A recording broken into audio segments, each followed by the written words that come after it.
Philippians chapter 2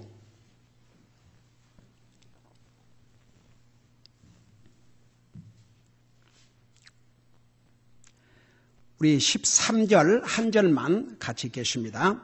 13, we're going to read verse 13. 같이 읽겠습니다. 시작. 너희 안에서 일하시며 자기가 참으로 기뻐하는 것을 원하게도 하시고 행하게도 하시는 이는 하나님이시니라. 아멘. 앉으시 바랍니다. 우리가 구원받고 하나님의 자녀가 되는 순간에 성령의 하나님께서 우리 속에 오셔서 우리 속에서 일을 하시는데 무슨 일을 하신다고 그랬습니까?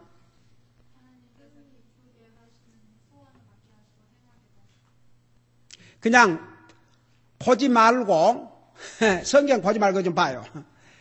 우리 속에 거하시는 하나님의 영께서 우리 속에서 일하시는데 두 가지를 일하신다고 그러는데 첫째가 뭐라고요?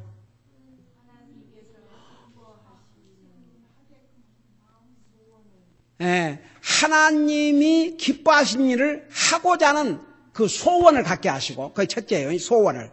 그러니까 우리가 영적으로 내가 어떻게 하면 믿음으로 살까? 어떻게 하면 주님을 기쁘게 해드릴까? 내가 어떻게 하나님의 말씀에 순종하고 살까? 이런 하나님과의 관계에서 우리 영적인 삶에서 어떤 소원이 생긴다 그러면 그건 성령님께서 우리 속에서 일하신 증거라고 말입니다. 그 다음에 아무리가 소원을 가졌다 할지라도 그것을 우리가 하지 아니하면 아무런 열매가 없습니다.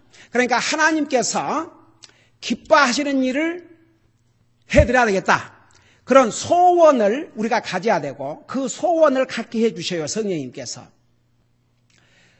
근데 소원만 갖고 행하지 아니하면 아무런 열매가 없습니다. 그러니까 우리 속에 주신 그 소원을 우리가 행해야 됩니다. 그래서 제가 자세하게 설명했죠. 성령의 하나님께서 우리 속에 오셔서 하나님이 기뻐하신 일을 하고자 하는 소원을 갖게 해주셔도 성령의 하나님께서 강제적으로 하게 안 하셔요. 왜? 우리에게 자유의사를 주셨기 때문에. 성령님께서 우리 마음속에 그런 소원을 주시면 내가 할 수 있도록, 내가 하도록 내가 순종하고 노력을 해야만 열매를 얻을 수가 있습니다. 가령 예를 들어서 내가 정말 이제는 매해 성경 한 번 이상을 읽어야 되겠다. 정말 내가 아무리 육신이 피곤하고 힘들어도 매일 육신의 음식을 먹으면서 내가 매일 성경, 내 영적인 양식인 하나님의 말씀을 내가 읽지 않는다면 이것은 하나님의 자녀로서 있을 수 없는 일이다. 내가 정말 매일 3-4장씩 꼭 읽어서 매해 성경을 한 번 이상 읽어야 되겠다. 만일 여러분 마음속에 그런 마음이 왔다면 성령님께서 여러분 마음속에 일하고 계십니다. 근데 안 해버려요. 그러면 성령님께서 강제로 하지 않습니다. 또 내가 정말 내 평생 교회 받지 않고 열심히 교회를 통해서 교회는 주님의 몸이라 그러는데 열심히 주님을 섬기고 살아야 되겠다. 그 성령님께서 우리 마음속에 주신 아름다운 소원입니다. 그럴지라도 그 소원을 내가 행함으로 옮기지 아니하면 아무런 열매가 없다 이거죠. 그래서 이제 성령님께서 우리 속에서 하나님이 기뻐하신 일을 소원하게 하시고 또 그것을 이루게 하시지만 우리의 협력이 없이는 하나님께서 강제로 안 하셔요. 하나님께서 강제로 하시면 차라리 좋지 않겠어요. 우리가 예를 들어서 어떤 걸 하기 싫어도 하나님께서 강제적으로 막 하도록 그렇게 해주시면 좋겠는데 하나님께서 그런 방법을 택하지 않습니다. 여러분 보세요. 우리 예수님께서 우리 인류를 구원하기 위해서 하나님이 예수님이 사람의 모습으로 오셔서 자기의 생명을 주셨습니다. 우리 주님이 십자가에 돌아가실 때 모든 인류를 다 구원하고 싶으셨습니다. 그렇다고 해서 모든 인류가 자동적으로 구원받는 게 아닙니다. 하나님께서 우리 인생을 만드실 때 우리 창세기 1장에 자세히 배웠죠. 우리를 로봇으로 만드신 게 아닙니다. 하나님의 형상으로 우리를 지으셨다는 것은 우리에게 자유의지를 주셔서 우리가 스스로 결정하고 스스로 판단하고 스스로 행동할 수 있도록 그 대신 그 결과도 우리가 책임을 지도록 아담과 이브에게 아담에게 선악 알게 하는 나무 열매 먹지 마라. 반드시 죽을 것이라 그랬습니다. 그 하나님의 명령을 어기고 따먹었습니다. 하나님께서 그 못 따먹게 탁 손을 쳐서 막으신 거 아닙니다. 놔뒀습니다.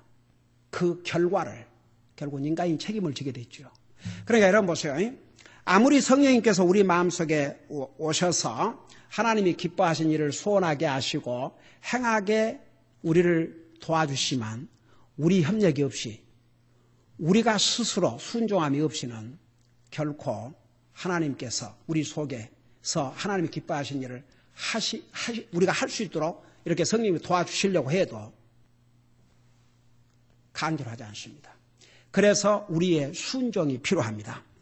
그러면 성령님께서 우리 속에서 일을 하시는데 세 가지 수단을 사용하신다고 그랬죠. 첫째 방법, 세 가지 수단을 사용하시는 첫째 수단이 뭐라고 그랬습니까? 하나님의 말씀. 바로 이 하나님의 말씀을 기록하신 분이 성령님이십니다. 그 성령님께서 이 하나님의 말씀을 사용해서 우리 속에 일을 하십니다. 그런데 우리가 하나님의 말씀을 듣지도 않고 하나님의 말씀에 순종하지 아니하면 아무리 성령님께서 이 하나님의 말씀을 통해서 우리에게 일하시고자 해도 하나님께서 하실 수가 없습니다. 하나님에게는 불가능한 것이 없지만 하나님께서 그렇게 안 하십니다. 그 다음에 두 번째 성령님께서 사용하시는 도구가 뭐라고 했습니까? 기도라고 했습니다. 기도해야 됩니다. 제가 지난 수요일 거기까지 전한 것입니다. 그 다음에 이제 세 번째 성령님께서 우리 속에서 일하시는데 세 번째 사용하시는 도구가 있습니다. 이 도구는 좀 이해할 수 없는 도구라고 생각할 수도 있습니다. 한번 여러분이 잠깐 추측을 해보세요. 성령님께서 우리 속에서 일하시는데 사용하는 도구 세 번째가 무엇이 되겠는가? 첫째는 하나님의 말씀. 이제 거기에 다 순종이 들어 있습니다. 하나님의 말씀. 그 다음에 두 번째 기도. 세 번째는 뭘 것 같습니까? 한번 추측을 해보세요.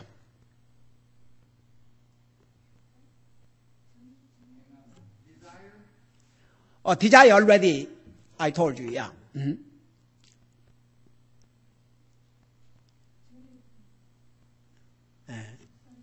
자,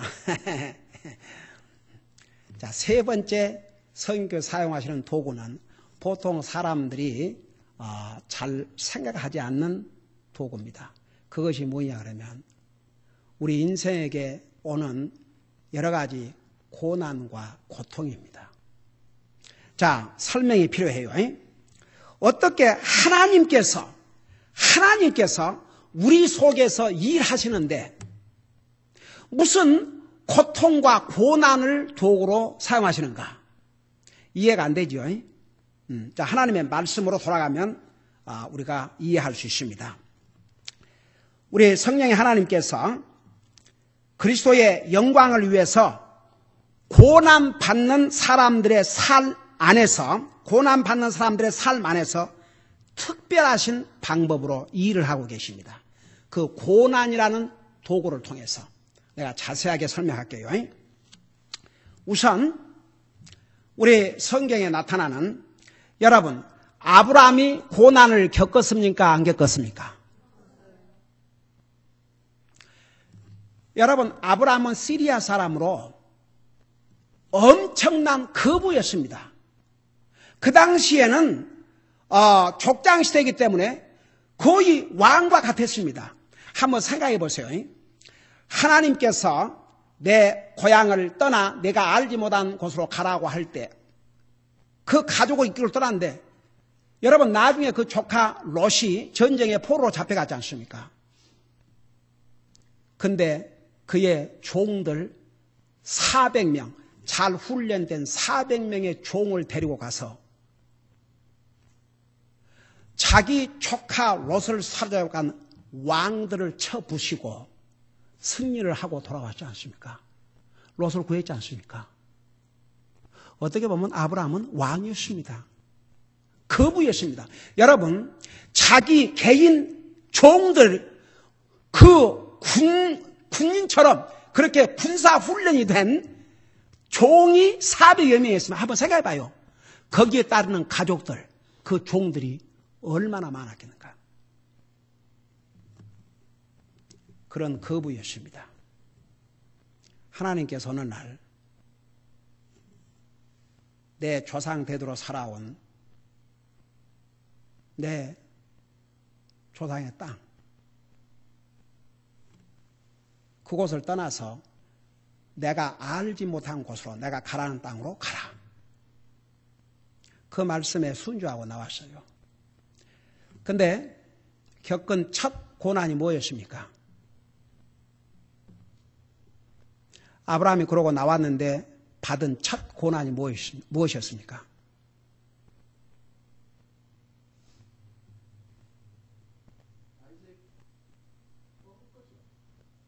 뭐? 기근을 만났지요. 여러분 생각해 봐요. 아브라함은 대가족을 가졌습니다. 기근을 만났습니다. 먹을 것이 없었습니다. 오죽하면 이집트로 내려가면서 자기 아내를 누이라고 거짓말하지 않으면 안 될 그런 상황까지 갔겠습니까? 한 가지 놀라운 사실은 우리 히브리서 믿음장이라는 11장에도 나오지만 아브라함이 얼마든지 이거 힘들어서 내가 왜 내 고향, 내 친척, 내가 그렇게 잘 사는 데를 왜 내가 버리고 내가 나와서 이 고생이 뭐야 이거. 그리고 얼마든지 돌아갈 수 있었습니다. 근데 안 돌아갔습니다.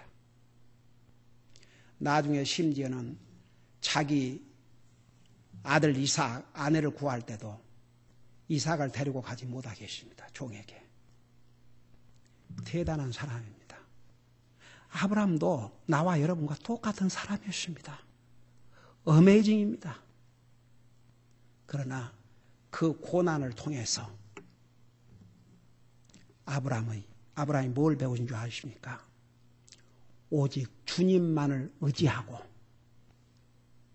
주님만을 믿고 사는 그런 정말 믿음의 조상으로 나중에 이런 많은 고난을 통해서도 하나님께서 그에게 마지막 어떤 고난을 치르고 계십니까?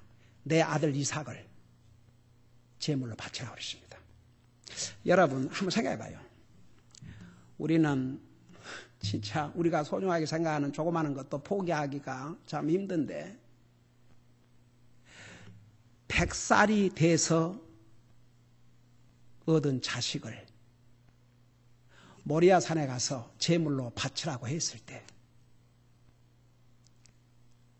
아브라함은 순종했다고 했습니다.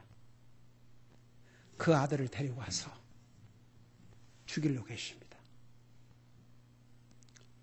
여러분, 아브라함의 그 고난이 없었더라면 그는 믿음의 조상이라는 영원한 영광의 타이틀. 여러분, 세상에서 얻는 타이틀은요, 잠시 있다 가요. 아이고, 대통령을 했다 해도, 미국 같은 나라 대통령 했어도 8년이면 끝이에요. 그러나, 아브라함은 영원한 타이틀을 얻었습니다. 믿음의 조상, 어메이징.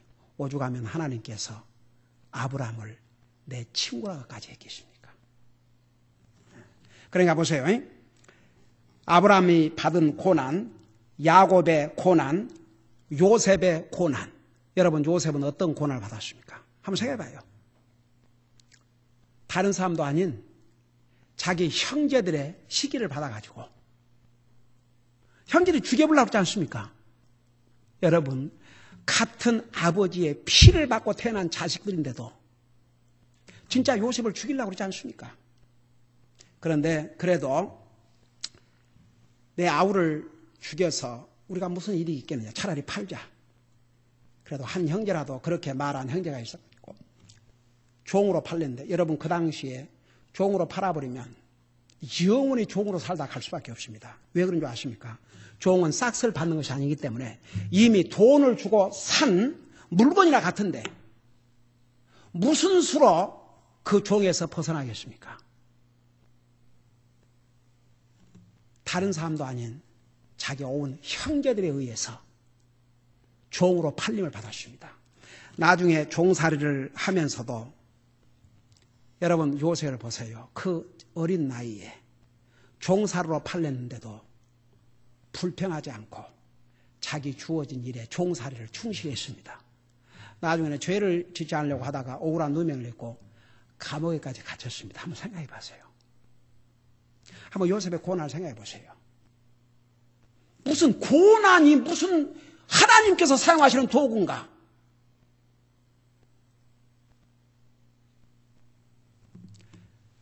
이런 설명을 듣기 전에는 하나님께서 고난을 도구로 사용하셔서 우리 속에 일하신다. 이해가 잘 안 될 수도 있습니다. 그러나 보세요. 그 요셉의 그 고난을 통해서 여러분 어떤 성의학자들은 그렇게 표현합니다. 이 종살이를 통해서 바로 그 종살이라는 집이 누구냐면 바로 왕의 경호실장 집이었습니다. 그를 통해서 그 집에서 정치를 배웠고 나중에 이제 감옥에 갇혔을 때는 애굽의 행정을 배우고 그러니까 사람의 관점에서 볼 때는 요셉은 너무나도 억울합니다. 너무나도 원통합니다. 소망이 없습니다. 나중에 그 감옥에서 그 꿈 해석해 주면서 3일 후에 바로가 당신의 머리를 다시 들어서 당신을 복직을 시킬 터인데 그때 나를 기억해 달라고 그랬습니다. 그런데 그 사람조차도 완전히 잊어버렸습니다. 여러분 봐요.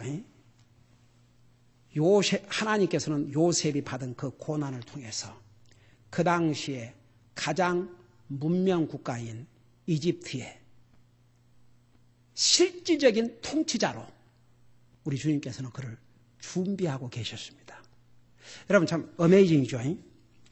인간적인 면에서 볼 때는 종으로 팔려가고 억울하게 감옥에 간 자가 무슨 소망이 있습니까?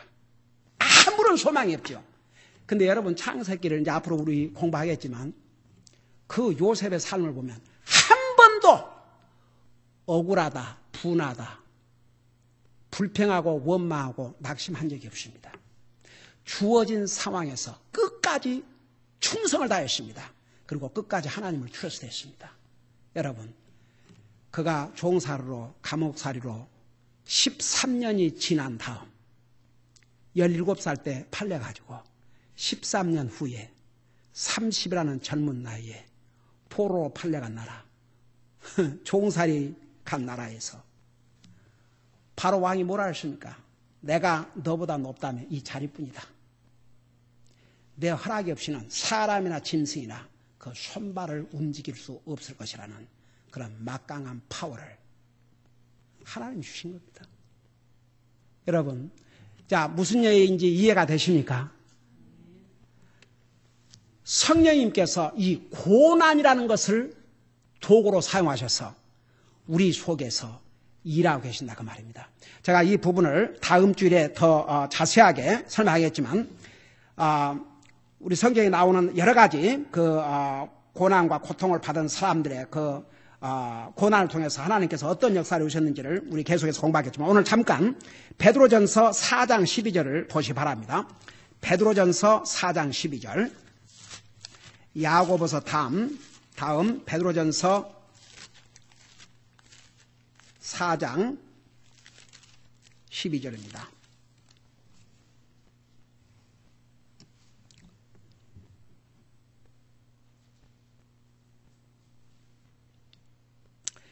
십 12절에서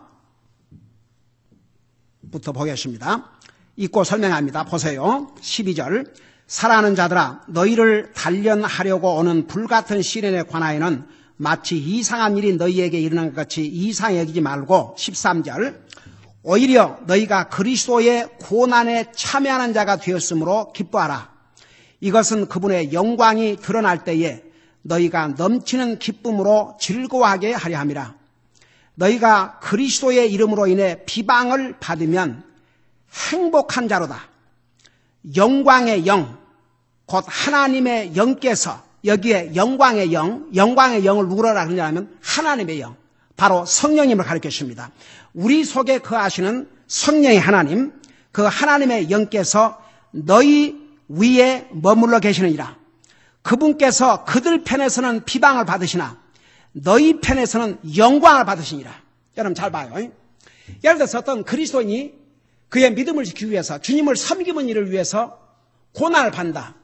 그러면 세상에서는 전부 예수 믿는다 그러고 하나님 믿는다 그러면서도 뭐 고난만 당하고 뭐 잘 되는 것 하나도 없네. 그래서 세상 사람은 도리어 그리스도인이 받는 고난을 보면서 하나님 앞에 하나님 비방해요.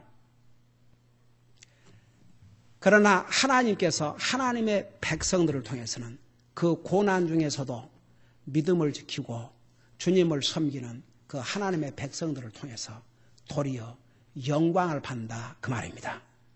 그래서 성령의 하나님께서 고난이라는 것을 도구로 사용해서 하나님의 백성들을 훈련하시고 또 하나님의 백성들을 어려움과 고난 속에서 더 주님을 의지함으로 그들의 믿음을 강하게 세우시고 여러 가지 방법으로 성령님께서 이 고난을 도구로 사용하십니다. 우리 성경에 나오는 다윗의 고난, 다니엘과 그의 세 친구들의 고난, 그 다음에 우리 예수님의 제자들이 받은 고난, 그리고 바로 하나님이신 예수님께서 이 땅에 오셔서 우리를 위해서 당하신 고난은 우리의 죄를 대신해서 받아야 될 절대적으로 필요한 고난이셨습니다.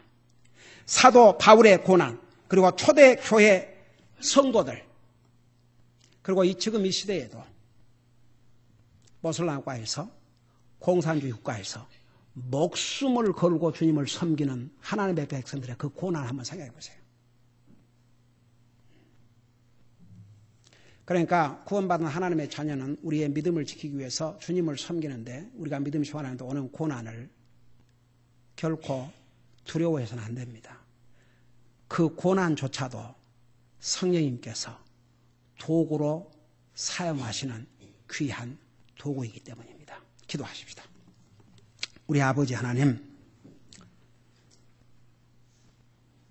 우리가 구원받은 그 순간 우리가 이 땅에 머무른 동안에도 내버려 두지 아니하시고 성령님으로서 하나님께서 우리 속에 오셔서 하나님이 기뻐하신 일을 하고자 하는 소원을 갖게 하시고 또 그 일을 행하도록 도우시는데 성령님께서 말씀을 도구로 또 기도를 도구로 그리고 고난을 도구로 사용하셔서 우리 속에서 일하고 계심을 우리가 배웠습니다.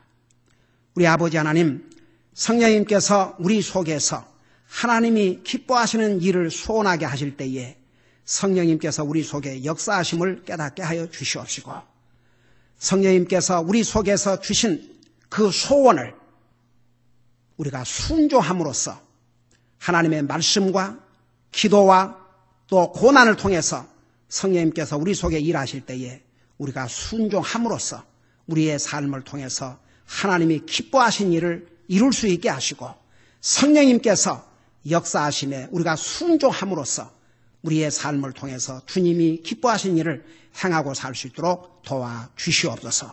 예수님의 이름으로 감사 기도하옵나이다. 아멘.